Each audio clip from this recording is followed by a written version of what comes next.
Tutoy, ano nga sabi mo?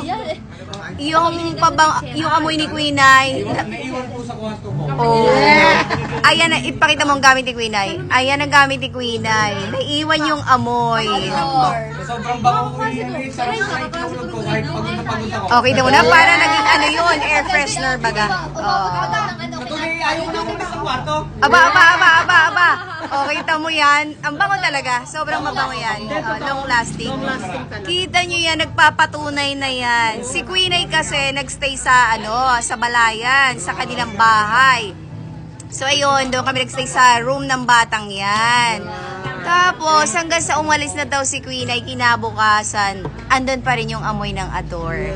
Ayan. J Fragrance lang yung malakas talaga. Kita nyo yan, napatanong tuloy kung anong pabango ni Queen Ay. Ayan, murang-mura lang po yan.